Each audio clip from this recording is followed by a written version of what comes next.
powers that be, they supplied the information, created the information, which was necessary precisely for this purpose, to reform, to change, to exchange, sometimes one kind of order over the other, but mostly to keep the order. I even inclined to call old-style products of social scientific section of intellectuals, science of unfreedom. Sociology wanted to be science of unfreedom. How to do that, how to cause that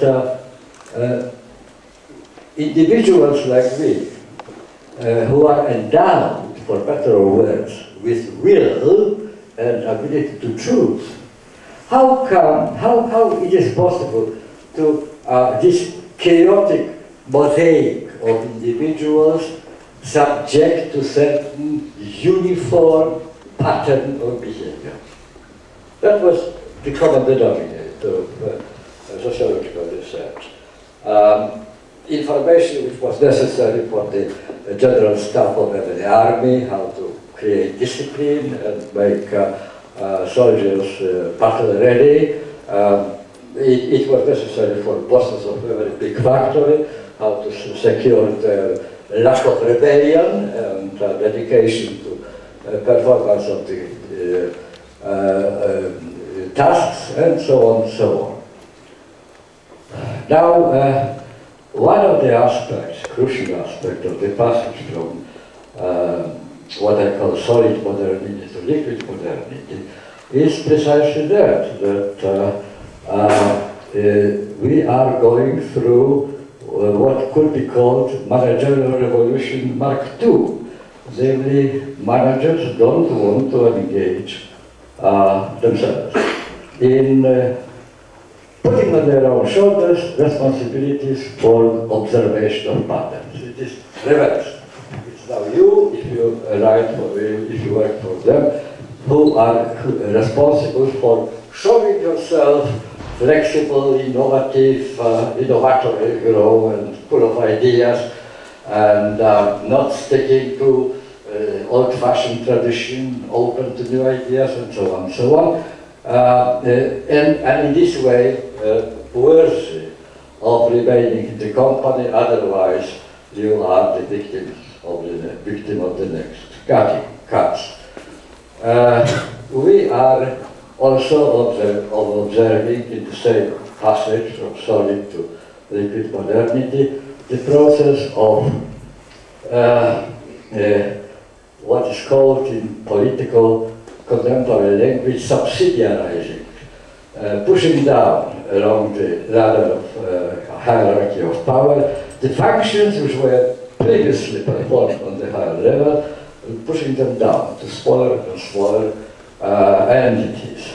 And the final entity, of course, is individual. I will mention again Anthony Giddens, who coined another interesting concept, life politics. What is life politics? Life politics is an area in which you and me and every other individual is at the same time parliament, government, and Supreme Court. We are expected to find individually, with individual means, individual skills, individual resources, individual answers to socially produced phenomena. Now, that means your role for intellectuals, mind you. If you are now government, parliament, and Supreme Court, then it is our damn duty to supply you information which otherwise you wouldn't possess. And I'm terribly sorry, I'm not, it's not pride talking through me, but I think that this lecture showing the background aspect of delights of consumerism, what it involves, what is the price which you are paying, and so on. It's just one of the elements of this sort of approach. If we are condemned by decree to take responsibility on our own shoulders. Let us take this responsibility, but in order to do that, whatever we decide, we have to decide with possibly the widest supply of what is involved, or what are the mechanisms behind it, what is it. Sorry? So it means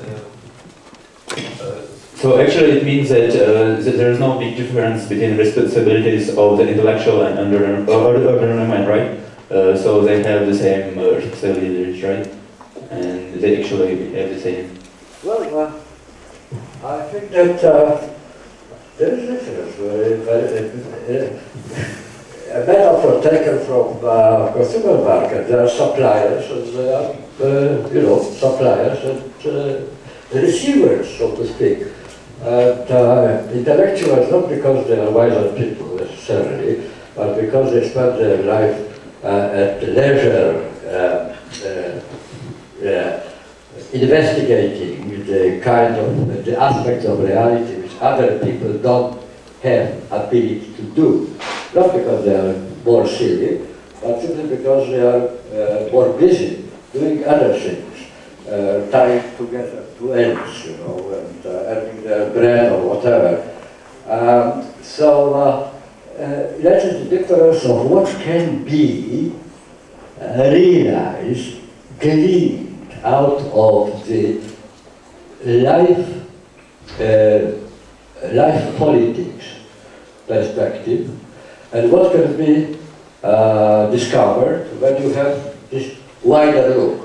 When you can, for example, what you have tried to do, the first part of your question, when you can compare what's happening here and there, what is different and what is in common, what is the common denominator of what happening in America, what's happening in Europe, what's happening in Lithuania, what's happening in the south, which is so different from the north. And then we will probably come to a conclusion, which is prevailing at the moment, that we don't have to do with just one modernity, but what is called today multiple modernities. There are different forms in which modern way of life is implemented, which doesn't mean that the common things, common to them all, are more or less important. Thank you. Yes, I see many hands raised, but my problem is that, colleagues, this is my sincere request. Please make yourselves very, very short, up to the point. Not trying to ask for another seminar or conference or lecture for Professor, but please be very brief, otherwise we can find to one single question. If I allow 3, this is on the condition that the questions are very straight, very up to the point. Yes, I saw one hand, Professor Bielskis, another hand, 3, 4, 5. That's it, colleagues. 5 questions. Very brief ones, otherwise we will interrupt the session.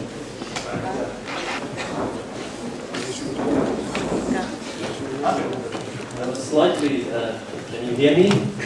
I was slightly surprised in your lecture that you didn't mention one particular thinker who could, I think, explain a lot of what you say. And I know that in this audience he is not liked, but it's Karl Marx, and I think it's important that we consider him when discussing these issues.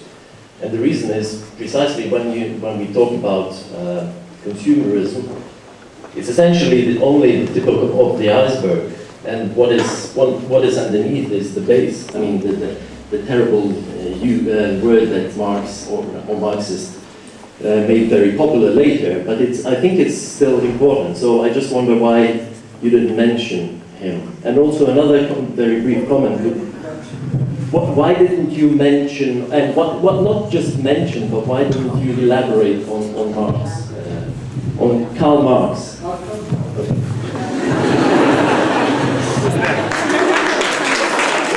And the second point, which is more like a comment, is that I think what is really important is to come up with a better story, so to speak. In a sense, when we discuss alternatives, I think once Ray Anderson, who's the former CEO of Interface, the company which turned green completely later, he said this once, that what is essential is to come up with a better story. In other words, a convincing alternative. And this story has to be philosophical rather than just economic. So I just wonder what would you think about this? I will write down the question, right? I will write down the question. Absolutely, absolutely. Well, well, we changed the strategy. I will try to pick up the questions now, okay? I will try to pick up the questions in order to let Professor Bauman to respond. Because honestly, I'm losing my belief in my colleague's ability to raise very brief questions, and we are simply unable to allow ourselves to spend an hour listening to the questions. Now, Zygmunt, if you may, I will try to pick up the questions, okay? We will take more questions, okay? Yes, simply, as simple as that. Okay, yes. I wanted to ask you about financial capital. I think it is the bigger problem than consumption, and how do you think is it not a problem that people who consume a lot have been previously deprived of their means of subsistence, and they now should take, they can't make anything without consumption because they simply forgot how to produce things themselves. For example, to bake something, to make eating or something to. Thank you. Question number 3. Okay? Very brief one. You were talking about local-global distinction, and talking about sustainable development, it often refers to the relation of the current generation vis-a-vis future generations. And comparing pessimists with optimists, you mentioned that you were somewhere as a hope, somewhere in the middle. Could there be some kind of wishful thinking, or not forecast, but at least a hope of what Giddens calls the third way or something, which would not be a kind of doomsday or catastrophic picture in terms of our relation with the future generations and their consumption, which could be maybe not 2 times or 3 times as large as it's needed. Maybe they will all read Zygmunt Bauman's books rather than going to shopping malls. Okay, thank you. The 4th question. Please just come so I can hand you the microphone. I would like to ask a sociological question. When you speak that we're returning not home but to the shopping mall instead of going home, there are 2 reasons. One reason, as you said, guilty conscious, it is for the Christmas. Another reason is anxious, as for every day. What is the social mechanism not returning home but going to the shop? Thank you. And Professor, the last question, okay? Yes. I wanted to ask you, Bruno Latour has written that we have never been modern, and asked this famous provocative question, what happened to us if we've never been modern? When we speak about the traditional family, for example, we usually have in mind the 19th century nuclear family, which was very historically contingent. Do you think that the history of how the concepts we use describing a kind of golden age and the reference point, the history, how they came about and how they disappeared, could also help us find ways how to make this liquid modernity or consumerism disappear as well, as it appeared?